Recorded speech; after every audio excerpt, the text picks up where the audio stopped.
Bonjour à tous, chers amis spectateurs d'LVA. Je suis ravie d'accueillir avec vous Philippe Géléoc. Bonjour Philippe. Bonjour Marina. Alors Philippe, tu as créé la Haute École internationale de développement personnel qui est dans le Finistère, mais les spectateurs d'LVA souhaiteraient connaître comment tu en es venu à cette création. D'accord, alors je vais essayer de recoller les morceaux. Comment j'en suis venu à ça?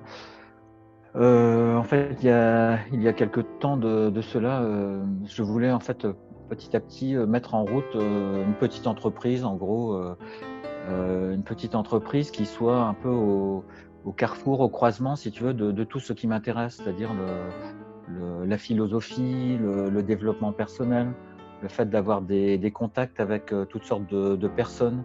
J'ai un côté un peu citoyen du monde qui fait que même si je suis dans le Finistère, j'aime bien en fait entrer en relation avec toutes sortes de personnes et j'ai plutôt pour reprendre une expression qu'on trouve, je crois, chez un sociologue, j'ai plutôt une identité relation, si tu veux, qu'une identité repli, tu vois. C'est-à-dire, j'aime bien entrer en contact avec toutes sortes de personnes. Et en tout cas, donc, au croisement de toutes ces choses-là, et puis d'autres choses, de lecture, d'écriture, du plaisir de donner des cours, etc. Je me suis dit, tiens, là, j'arrive à quelque chose.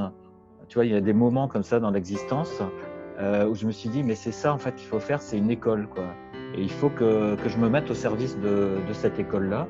Et du coup, j'ai commencé à construire des cours de développement personnel, des cours gratuits, et puis ça a suivi son cours, quoi. Alors, quand tu as réalisé ces ateliers, cette possibilité de développer nos connaissances dans le développement personnel grâce à cette école, euh, toi-même, dans une autre activité, on va dire professionnelle, tu concilies les deux aujourd'hui parce que tu es un être illimité, hein, j'ai envie de dire aux spectateurs.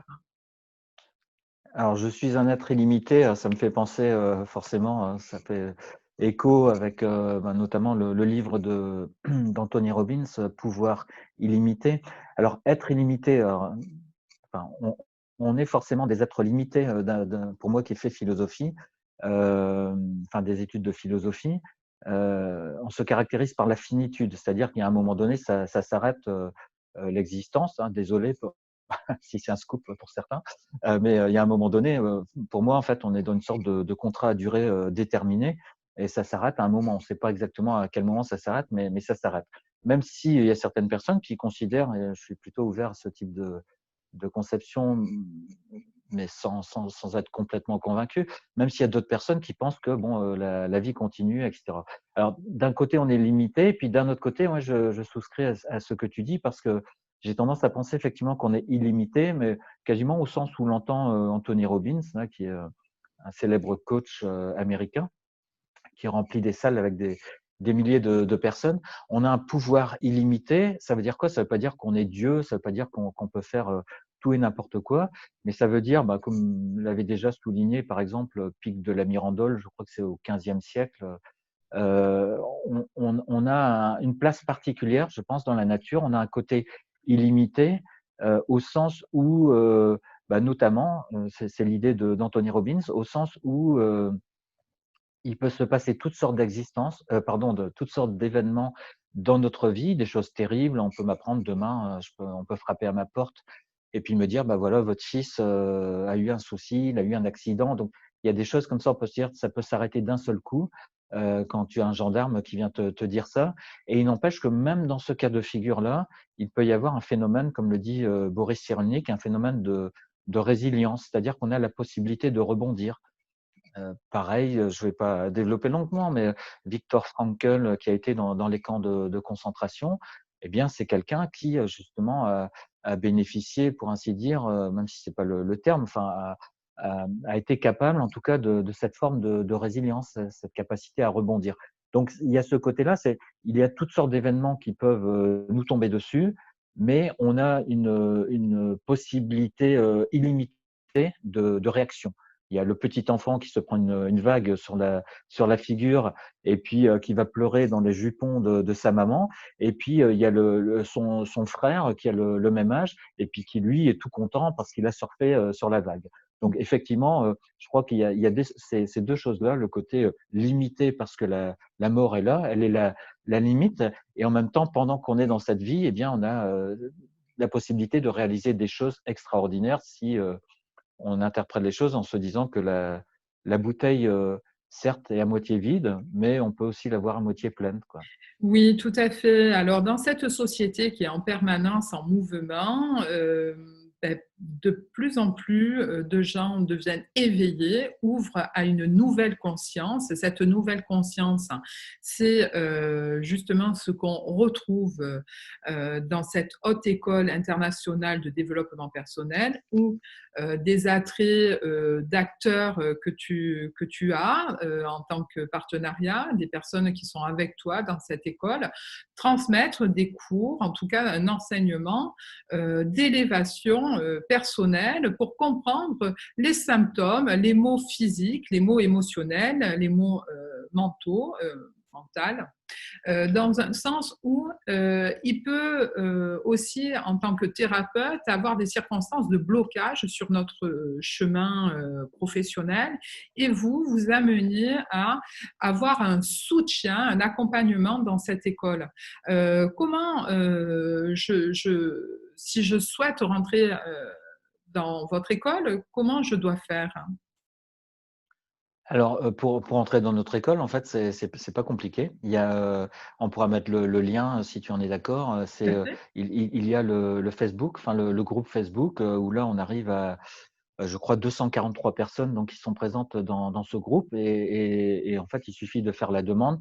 Il suffit de répondre en fait à 2 ou 3 questions si tu veux qu'il y a à l'entrée, et puis bon, si globalement il n'y a pas de souci, donc j'ai un collaborateur qui veille à cela, ben voilà, on te fait entrer dans le groupe et puis tu vas découvrir des choses, des photos du Finistère, des réflexions, des webinaires, donc plein de choses qui sont gratuites et qui sont à destination, bah, de tous nos, j'allais dire de tous nos amis, ouais, parce que les étudiants, d'une certaine façon, ce sont nos amis. On leur offre pas mal de ressources comme ça dont ils peuvent disposer sur le Facebook. Donc ça, c'est la première chose. Et puis la deuxième chose, c'est le fait que, bah, au moment où on est en train de parler, là, on est à quelques heures de l'ouverture du site, du site de l'école. Donc j'en suis, ça doit se sentir extrêmement heureux parce que là, ça veut dire qu'on va pouvoir avoir accès directement aux cours gratuits que je rédige là depuis plusieurs semaines. Il y a déjà un certain nombre d'étudiants qui y ont accès. Et puis, n'importe qui pourra aller sur le site, simplement mettre un code d'accès, etc., son nom, son prénom, et puis pourra accéder aux cours gratuits. Il y a aussi des cours payants pour ceux qui souhaitent passer, comme tu parlais d'élévation. Euh, c'est pas forcément une élévation financière, mais c'est une élévation au sens où, si ça t'a intéressé, les cours gratuits, que tu vas aller plus loin, il y a un vrai travail, un énorme travail qui est fait derrière pour te proposer une offre complémentaire et puis faire en sorte que tu accèdes de plus en plus à un autre niveau. Mais j'aime beaucoup ce que tu dis sur l'idée d'être, enfin, de personnes éveillées, de prise de conscience, d'élévation, etc. Parce que je crois qu'on est exactement là-dedans au niveau de l'école. Exactement. C'est vraiment l'idée qu'on peut être complètement, me semble-t-il, fermé ou dans un état de sommeil d'une certaine façon. Tu sais, aujourd'hui, il y a, si je peux me permettre de développer un tout petit peu cette idée-là, Allons-y. euh, aujourd'hui, en fait, on est, bah, il suffit d'aller sur Facebook, quoi. Tu vas sur Facebook, tu vois des gens en fait qui reçoivent un message, une jolie image, et puis pof, ils cliquent et puis ils amènent ça à la personne suivante. Et puis la personne suivante, elle regarde ça, elle trouve ça joli et tac, elle clique et puis ça passe à la personne suivante. Et le pire, d'une certaine façon, c'est que au départ, aussi vite, c'est un message automatique que tu as reçu. C'est quelque chose d'automatique. Qui dit automatisme, chez Bergson, il dit, c'est un philosophe du XXe siècle, hein, il dit conscience signifie choix ou hésitation. Là, il n'y a pas d'hésitation, c'est une machine en fait qui te transfère les choses. Et toi, tu reçois le truc, le message, et tac, tu cliques, et puis pof, tu amènes ça à quelqu'un d'autre. Ça veut dire qu'on est dans notre société, dans une série d'automatismes et qu'on a complètement perdu de vue la conscience. La conscience, c'est quoi? C'est le fait de dire, là, actuellement, je suis en train de parler à Marina. Là, actuellement, depuis le début de l'entretien, il suffit d'y penser, on a en fait notre cœur qui est en train de battre. On est en train de respirer. Tout ça, en fait, c'est complètement perdu de vue chez pas mal de personnes et c'est pour ça qu'il y a des choses qui relèvent du développement personnel qui ont un véritable succès comme, la méditation de pleine conscience, la mindfulness avec, John Kabat-Zinn. C'est arrivé en France, avec Christophe André et ça se comprend parce que petit à petit, les gens se disent: «Mais, un autre monde est possible». C'est-à-dire qu'à un moment donné, on a été dans l'idée que, que, qu'on allait pouvoir utiliser la technique, hein, la technique à notre service. Là, le portable qui est devant moi, qui me permet d'échanger avec toi, c'est un outil, ça nous permet d'échanger, donc c'est génial. Mais d'un autre côté, si j'en fais un usage qui est vraiment un usage extrêmement important dans notre société, eh bien, ça devient quelque chose qui m'aliène, qui fait que je deviens complètement autre, qui fait que je perds cette capacité de conscience, de recul par rapport aux choses et je deviens une véritable machine. Encore une fois, un message automatique, je le reçois, je clique, j'envoie à quelqu'un d'autre, l'autre personne suivante clique, envoie ça à quelqu'un d'autre. Ça veut dire on a une sorte de lavage du cerveau, véritablement. Mhm. Et En ça, parlant, c'est terrible. en parlant de ces états émotionnels dont tu soulèves à l'instant, le lavage de cerveau, l'automatisme, les situations que nous sommes un groupe de moutons, disons-le, qui va suivre le berger qui serait le gouvernement, l'État, avec leurs principes et leurs lois. On ne dit pas à chaque individu de sortir de ce cercle qui a tout de même des principes parce que nous sommes des humains et pour convenir à une existence favorable, on a besoin de déontologie, de dogmes qu'on nous met dans des principes d'archétypes, de croyances. Donc, cette école, la Haute École internationale de développement personnel, apporte une jouissance intellect pour vraiment sortir l'élixir de chaque individu qui peut lui-même, après, accompagner son prochain dans les connaissances qu'il a acquises afin et ou afin de le soutenir dans son quotidien de vie, parce que cette nouvelle terre qui est là, euh, nous la voyons, et en tout cas les personnes qui ont déjà fait ce chemin en tant que thérapeute professionnel dans cette thématique-là, ont compris que cette nouvelle terre demande d'être dans le partage, dans l'union, dans le regroupement de savoir, c'est-à-dire, ben moi j'ai par exemple des connaissances sur l'ordinateur, je peux t'aider à faire une structure pour une vidéo que tu as envie de faire. Toi, tu as des connaissances dans le jardin, tu vas pouvoir me dire comment je vais alimenter mon jardin pour pouvoir satisfaire les besoins de ma famille parce que l'alimentation devient excessivement chère, etc. Donc, d'avoir un potager au domicile ou ne serait-ce si on n'en a pas, mais qu'on a un balcon, on le met dans une jardinière et subvenir à mes besoins personnels. Donc, chacun pourra être le maillon de la chaîne et permettre à chaque individu aussi de développer ses connaissances. Donc, cette haute école internationale de développement personnel qui se trouve au Finistère et qui vient de se créer, c'est récent. C'est pour ça que, pour l'instant, Ça fait sur 2 mois. cette page, voilà, ça fait depuis mai 2020 qu'elle a été réalisée. Il commence à avoir une ampleur de personnes qui sont spectateurs et qui visualisent tes vidéos sur ta chaîne YouTube Philippe Géléoc. Là-dessus, comment il te vient ces inspirations sur les sujets que tu développes sur ta chaîne YouTube? Alors, en fait, il y a un moment donné, en fait, les sujets, c'était en lien avec mes cours à l'université. C'est-à-dire pas mal tout ce qui a trait aux examens, et cetera. Il y a des choses qui se croisent, hein, avec ce que je fais actuellement, mais notamment sur la communication. Mais de plus en plus, en fait, c'est me mettre à l'écoute de ce qui se passe. C'est-à-dire, là, l'autre jour, par exemple, j'ai fait un petit topo là-dessus. j'ai fait demi-tour. En fait, j'étais à Brest, je me promenais dans la rue et puis, il y avait un type qui était là, qui était assis et heu et qui tendait la main, en fait, qui l'attendait même pas, en fait, qui avait juste quelques piécettes, devant lui et je me suis agenouillé. J'étais avec mon fiston là qui a 16 ans et je me suis mis, à parler avec lui. Je lui ai dit: «Mais, enfin, vous êtes aidé par quelqu'un ou et puis il m'a dit: «Non, non, je suis pas aidé par quelqu'un». Et donc petit à petit, en fait, l'échange s'est poursuivi. Je me suis carrément assis à côté de lui, sur le trottoir et il y avait mon fils qui était à côté et puis qui écoutait et je crois que c'est peut-être la plus grande formation qu'il ait eue depuis très longtemps, en fait. Une formation qui dépasse tout ce que tu peux apprendre à l'école. C'est-à-dire que là, en fait, on a appris des choses sur le mode de fonctionnement de l'individu globalement.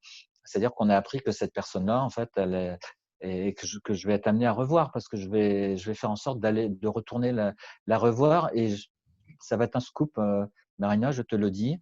Je vais tout faire si, cette personne-là en est d'accord, parce que ça se base sur sa liberté à elle.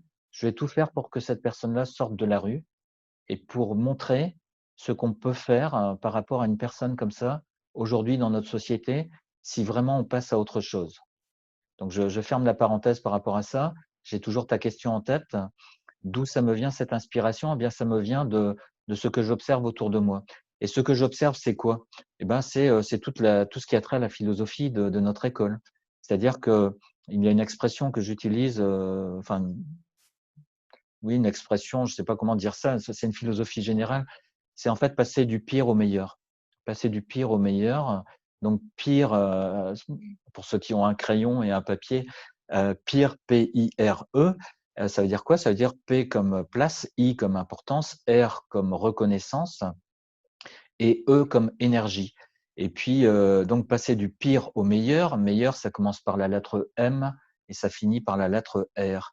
Alors, pire, PIRE, place, importance, reconnaissance, énergie, ça veut dire quoi? Ça veut dire que bon nombre de personnes aujourd'hui, dont ce gars-là qui s'appelle Jean-Paul, qui était sur le trottoir, bon nombre de personnes n'ont pas de place dans notre société.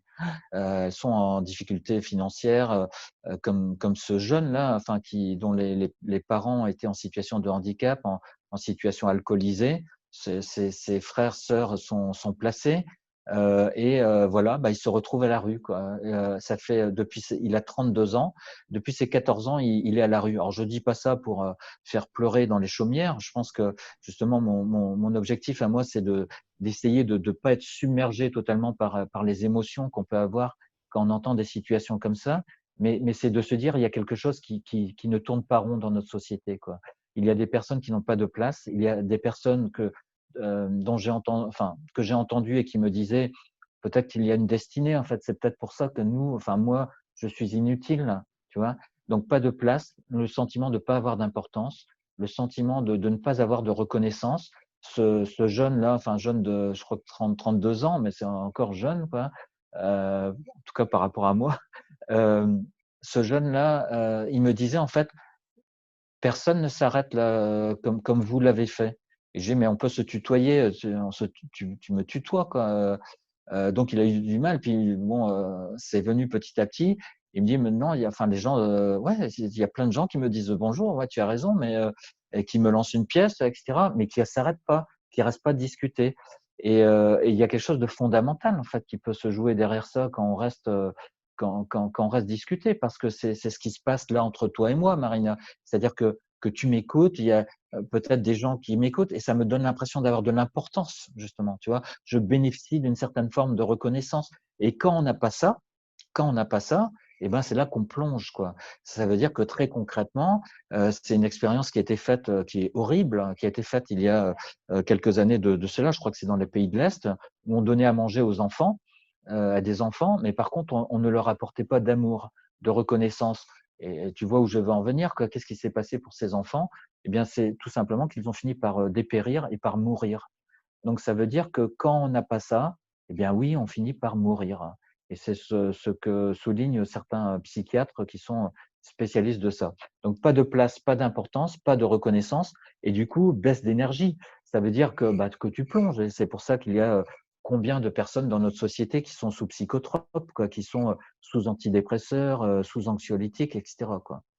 Donc tout à et l'idée, c'est de passer à autre chose, quoi. Mais vas-y, je sens que Ben, tu veux dire cette quelque chose. activité permet à tout à chacun d'ouvrir son cœur et non être dans le mental.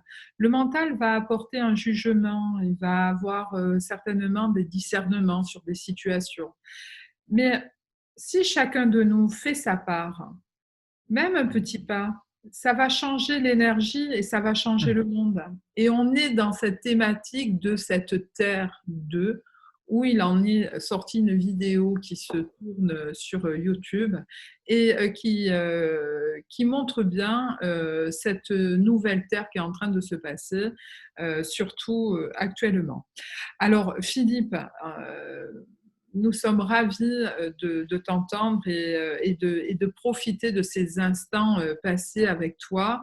Dans cette école, la Haute École internationale de développement personnel, nous pouvons donc adhérer et ça nous est accès d'une facilité sur ton site qui va sortir assez rapidement dans les jours à venir. Et cette vidéo va vous noter juste en bas les références où vous pourrez accéder à ce site et à cette école. En tous les cas, Philippe, je te remercie. Bah, c'est moi parce que tu me donnes la possibilité d'indiquer, aux personnes qui nous écoutent, qui nous suivent que, bah, s'ils suivent ces cours-là justement, bah, c'est l'idée de de passer du pire au meilleur, c'est-à-dire c'est leur donner la possibilité de mobiliser leurs ressources parce qu'il y a bon nombre de personnes qui ont, abandonné et puis dans notre école, l'idée c'est de leur dire, «N'abandonnez pas quoi». On est là, avec tout un ensemble de collaborateurs, de formateurs et on est à votre disposition pour que vous repreniez le pouvoir, sur votre vie. Oui, vous avez une place, oui, une place à prendre. C'est pas la place à attendre, hein, c'est la place à prendre et vous avez de l'importance. Vous devez, comme n'importe quel humain pour vivre, bénéficier d'une certaine forme de reconnaissance. Et c'est là que vous allez avoir de l'énergie, comme je pense en avoir un petit peu, et puis comme toi. Et puis c'est là qu'on peut aller de l'avant, et puis bah, préparer justement le monde d'après, quoi. Voilà globalement Alors, on y va. l'objectif. Il n'y a plus qu'à, on y va et on actionne et on clique. Merci beaucoup, Philippe. Je t'embrasse Merci Marina. et je vous dis à bientôt pour de nouvelles interviews avec la chaîne LVA, La Voix de l'âme. À bientôt, Philippe. À bientôt Marina, merci beaucoup.